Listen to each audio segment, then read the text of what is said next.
MEC classes Indira Nagar Barmer में आप सभी का हार्दिक स्वागत और अभिनंदन। आज सुबह की करंट की क्लास लेकर मैं आपके सामने उपस्थित हूँ।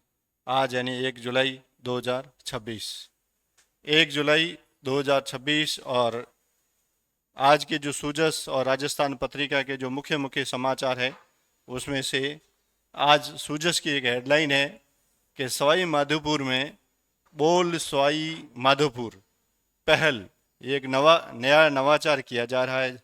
सवाई माधोपुर के क्षेत्र में जो ऐसी बालिकाएं हैं जो राजकीय विद्यालयों में पढ़ती हैं तथा उनको अंग्रेजी की जो झिझक है, उस अंग्रेजी की जो भाषा है, कौशल और व्यक्तित्व विकास के लिए वहाँ पर एक नई पहल की गई है। और इसके तहत ये जो अभी ग्रीष्मकाल की जो छुट्टियाँ थी, उस ग्रीष्मकाल में उनके लिए निःशुल्क इंग्लिश स्पोकन कार्यक्रम उसका आयोजन किया गया है। और इस कार्यक्रम का नाम क्या रखा गया है? बोल सवाई माधोपुर। ठीक है, ये किन के लिए? ये वो जो राजकीय विद्यालयों में अध्ययनरत बालिकाएं हैं उनके लिए किया गया है। किन के लिए? जो राजकीय विद्यालयों में जो पढ़ने वाली बालिकाएं हैं उनके लिए है। और इसका जो किसका है? तो अंग्रेजी भाषा कौशल और व्यक्तित्व का विकास, उसके लिए एक निःशुल्क कार्यक्रम जो ग्रीष्मकाल की छुट्टियों में शुरू किया गया है। और इसका नाम क्या है? बोल सवाई माधोपुर। दूसरा है पीएम का राजस्थान दौरा। बहुत ही चर्चित विषय है।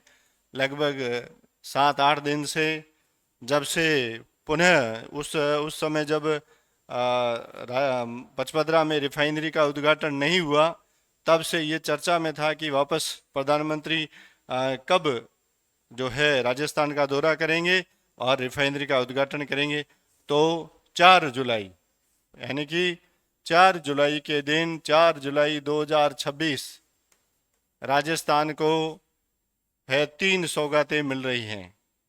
प्रधानमंत्री भारत यानी कि नरेंद्र मोदी जी के द्वारा सर्वप्रथम जयपुर के अंदर 4 जुलाई को मेट्रो फेज 2 का जो शुभारंभ होगा। उसके बाद में जोधपुर के अंदर जो नया हवाई अड्डा है उसका वो है मुहूर्त होगा, शुभारंभ होगा। और उसके बाद में अपनी पचपदरा बालोतरा में देश की पहली, कौन सी? देश की पहली ग्रीनफील्ड एकीकृत रिफाइनरी कम पेट्रोकेमिकल कॉम्प्लेक्स का शुभारंभ होने जा रहा है 4 जुलाई को। अब जब ये कार्यक्रम हो रहा है, उस समय एक शक्तिपीठ है वो विशेष रूप से चर्चा में आई है। वो जो है शक्तिपीठ है वो बालोतरा के पचपदरा में जो माँ सांभरा जो है आशापुरा का ही रूप है जो। और माँ सांभरा आशापुरा शक्तिपीठ है जो कहाँ स्थित है?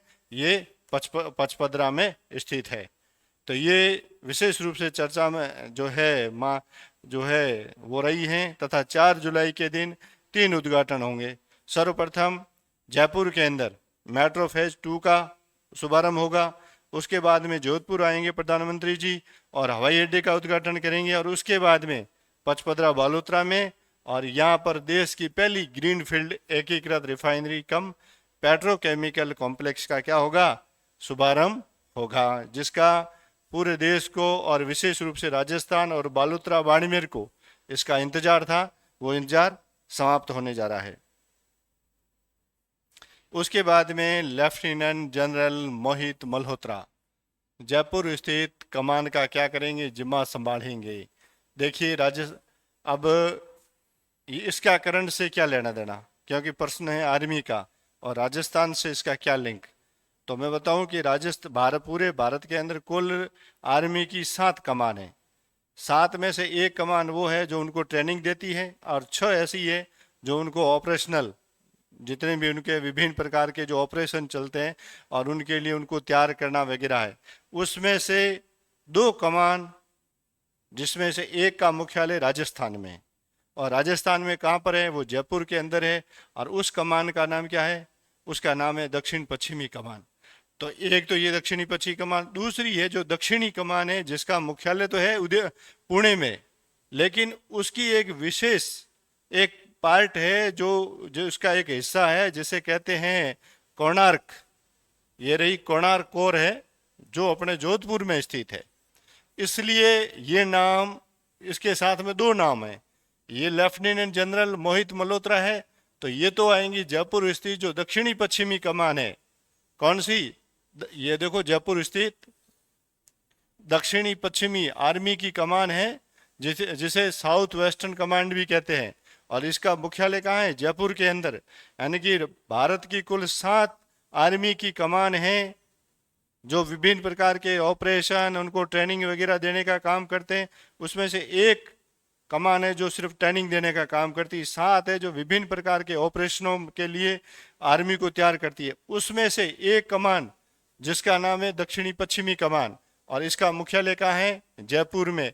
और इसके जो मैन हैं, जिनके हेड हैं, वो अब वर्तमान में यानी कि 1 जुलाई से कौन बन रहे हैं? लेफ्टिनेंट जनरल मोहित मल्होत्रा। दूसरी वाली ये है दक्षिणी कमान, जो कहाँ स्थित है? पुणे, महाराष्ट्र में।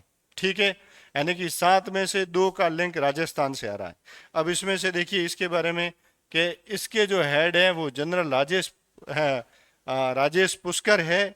वो भी 1 जुलाई को इसका क्या है? दक्षिणी कमान है, जिसे सदर्न कमांड कहते हैं। इसके नए ऑफिसर कमांडिंग इन चीफ का जो है दायित्व संभालेंगे, और वो कब, किस तारीख को संभालेंगे? 1 जुलाई को।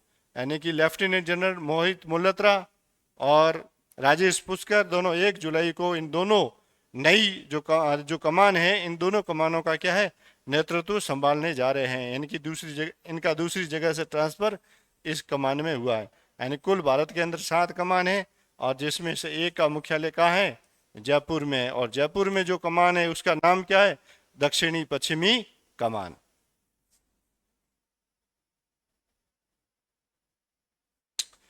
अब आगे आ रहा है, क्योंकि अब देखो शैक्षिक सत्र आरंभ हो चुके हैं, और शैक्षिक सत्र जब आरंभ हुए हैं, और शैक्षिक सत्र में सबसे जरूरी क्या होता है कि सबसे जुड़े जो स्कूलें जो जितनी भी संचालित हो रही हैं, उनके लिए 2-3 बहुत ही आवश्यक जो है चीज़ है कि सबसे पहली चीज़ तो ये होती है कि बिल्डिंग होनी चाहिए।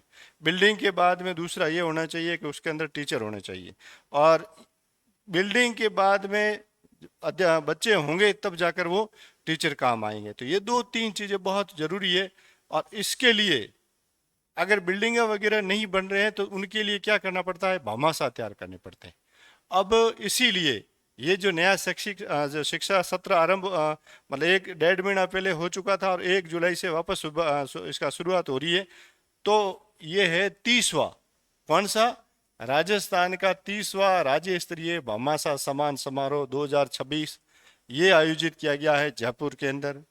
क्योंकि ऐसे जो भामाशाह है जिन्होंने, जहाँ पर स्कूल की बिल्डिंगें नहीं थी, उन स्कूल की बिल्डिंगों को किसी ने गोद लिया, किसी ने मतलब अपना पैसा डोनेशन किया, तो उसके लिए उनके मान सम्मान के लिए राज्य स्तरीय कार्यक्रम रखा गया है।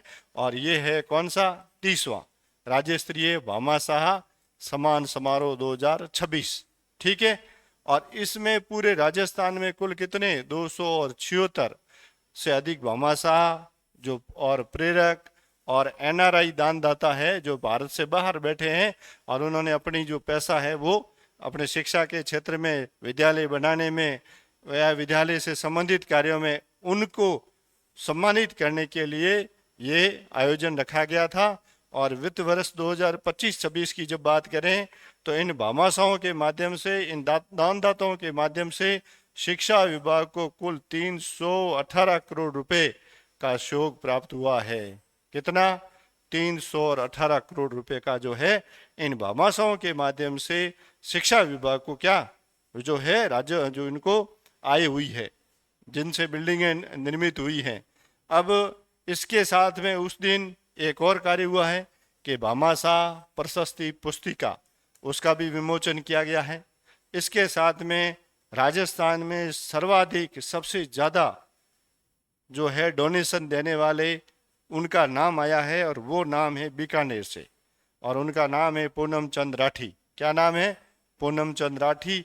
और इन्होंने बालिकाओं के लिए एक सैन्य विद्यालय बन रहा है, बालिकाओं के लिए, बालकों के लिए नहीं, बालिकाओं के लिए एक सैन्य विद्यालय बन रहा है, और उसके लिए इन्होंने 108 करोड़ रुपए, कितने लाख नहीं, कोई 108 रुपये नहीं, 108 हजार नहीं, मतलब 108 लाख भी नहीं, 108 करोड़ रुपए, 108 करोड़ रुपए है इन बालिका शिक्षा के लिए इन्होंने। और बालिकाओं को सेना में जाने के लिए, उनके लिए एक विद्यालय बन रहा है, उनको ट्रेनिंग देने के लिए शुरुआत से ही, उसके लिए उन्होंने 108 करोड़ रुपए का डोनेशन किया गया है। ये कहाँ से हैं? ये बीकानेर से हैं। नाम क्या है?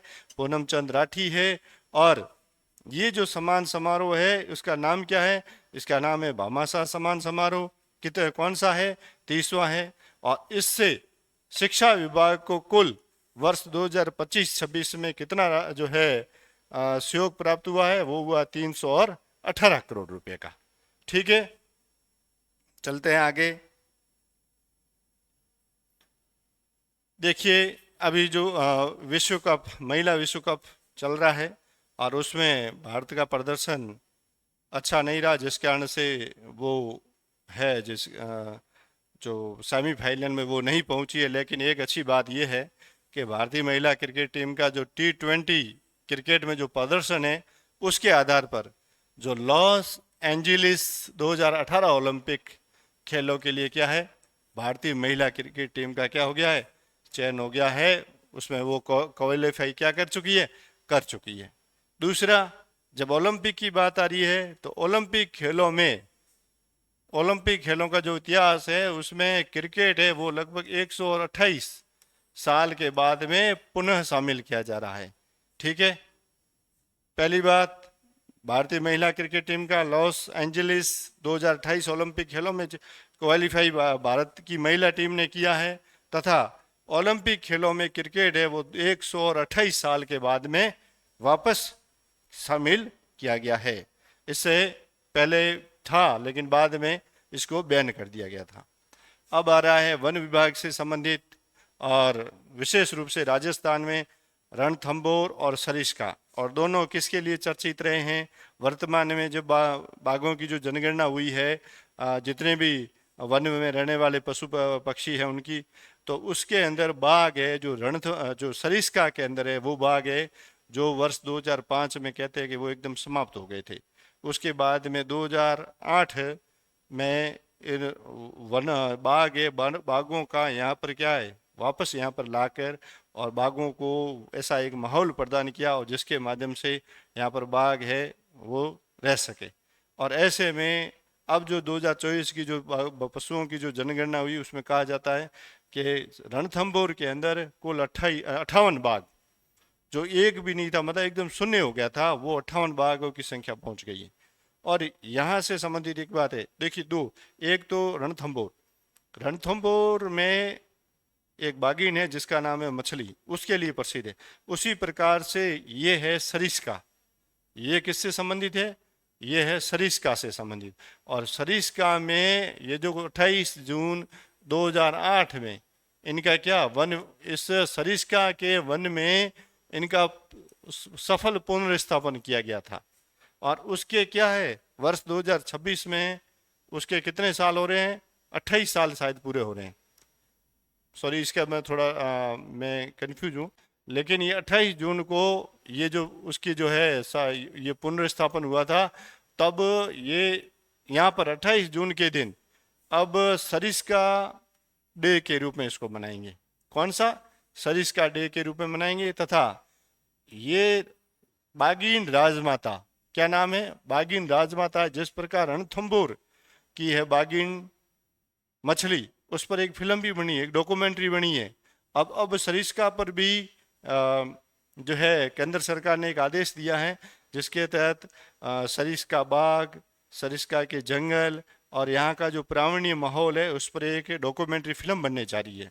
इससे पहले मछली पे बनी है, और मछली कहाँ की है? रणथंभौर की है। लेकिन ये बात हो रही है सरिस्का की, और सरिस्का में जो बाघिन है उसका नाम क्या है? राजमाता। इसकी स्मृति में सरिस्का डे के रूप में मनाया जाएगा। तथा सरिस्का में है बाघिन राजमाता की प्रतिमा भी स्थापित की गई है, बाघिन की। ठीक है ना। और ये 28 जून 2008 को सफल इनका पुनर्स्थापन हुआ था, और जिसके कारण आज सरिस्का में बाघों की संख्या हो गई है 58। ठीक है, आगे आ गया है, आज है 1 जुलाई। क्या है? 1 जुलाई। और 1 जुलाई से एक नया जो है ग्रामीण रोजगार गारंटी है, वो ग्रामीण रोजगार गारंटी का जो योजना थी, जो कांग्रेस सरकार के द्वारा नरेगा के नाम से संचालित थी, अब उसका नाम 1 जुलाई से क्या हो रहा है? VBG।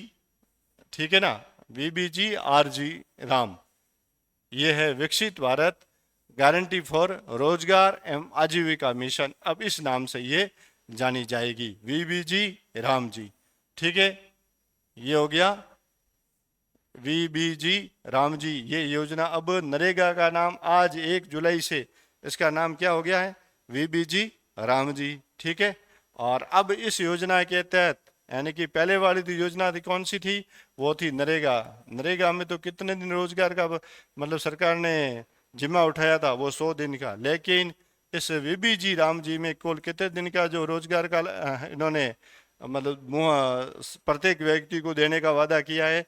तो वो किया है 125 दिन का।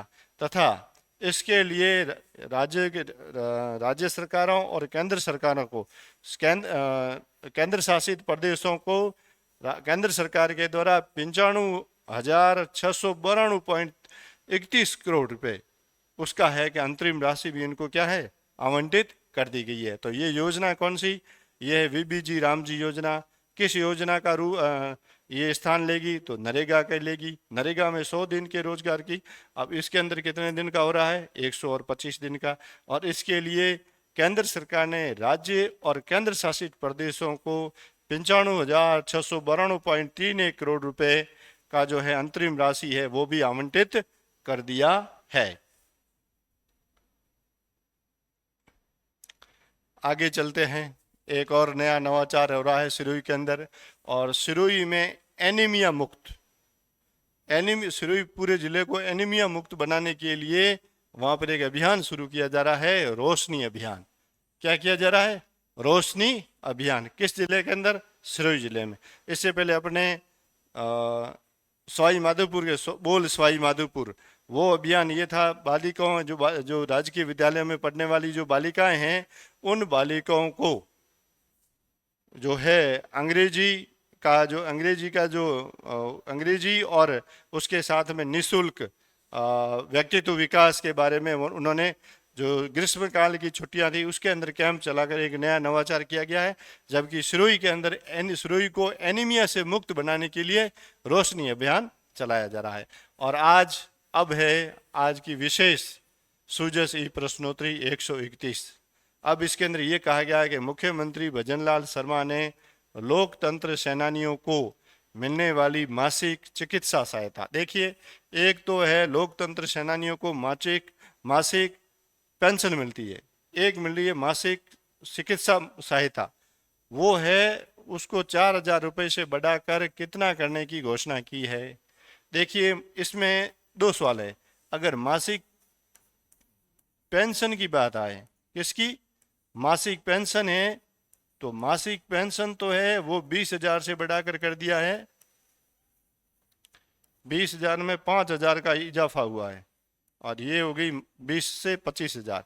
जबकि मासिक जो उनकी चिकित्सा सहायता है वो 4,000 में 1,000 की बढ़ोतरी करके 5,000 रुपये कर दी गई है। कितनी?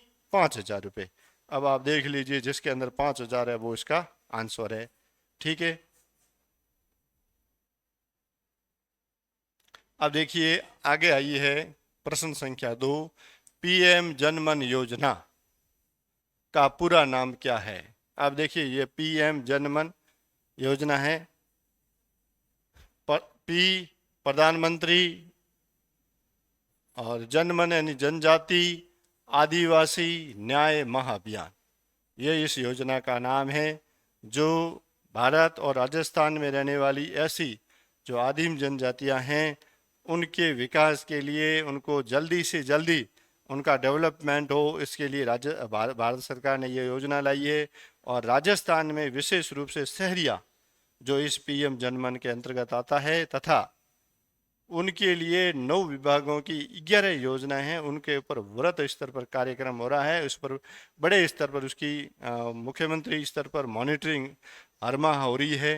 और इस योजना का नाम क्या होगा? पीएम जनमन आदिवासी न्याय महाअभियान। इसके तहत मॉडल केंद्र भी शुरू किए गए हैं। ठीक है, एक लक्ष्मीपुरा के अंदर है तथा 2 और हैं जो बारह के अंदर ये है। ठीक है ना, तो ये पूरा इस पीएम जनमन से संबंधित है। आगे है प्रश्न संख्या 3। हाल ही में यानी कि 25 जून 2026 को फर्टिलाइजर सेल्स एप्लीकेशन सिस्टम को पायलट प्रोजेक्ट के रूप में राजस्थान के किन 2 जिलों में लागू किया गया है? ये फर्टिलाइजर्स एप्लीकेशन सिस्टम अर्थात ये हुआ कि राजस्थान के अंदर जो किसान हैं वो घर बैठे हुए अपने जैसे खाद वगैरह हो कुछ भी हो उनके लिए एक लंबी लाइन में नहीं लगे, उसके लिए पायलट प्रोजेक्ट के रूप में एक ऐप का लॉन्च किया गया है। और वो ऐप है राजस्थान के 2 जिले, एक तो राजसमंद, शुरुआत इससे हो रही है, और दूसरा है सिरोही। इनको इस पायलट प्रोजेक्ट के रूप में चुना गया है, जिसके तहत क्या किया जाएगा? एक ऐप है और ऐप के माध्यम से घर बैठे वो जो भी उनको खाद वगैरह जो भी लेना है, ठीक है ना, जो इस योजना में शामिल है वो वहां से घर बैठे ले सकते हैं। अब आगे आ रहा है चौथा प्रश्न। राजस्थान 33 लाख से अधिक एमएसएमई उद्योगों के साथ देश में किस स्थान पर है? अभी एमएसएमई यानी लघु एवं सूक्ष्म जो और मध्यम उद्योग है उनका एक जो है अंतर्राष्ट्रीय जो कार्यक्रम है वो राजस्थान में हुआ है। ठीक है, और इसमें राजस्थान है वो पूरे भारत के अंदर किस स्थान पर आया है?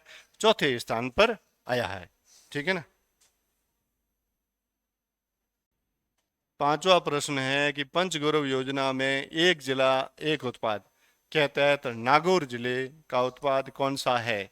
देखिए, नागौर का जब नाम आता है तो सीधा दिमाग में एक ही बात आती है, मसाले और मेथी। नागौर की मेथी वाले आपको हर गली में मिल जाएंगे, नागौर की मेथी। ठीक है ना, और सोजत की मेहंदी वगैरह ये प्रसिद्ध चीज़ें हैं।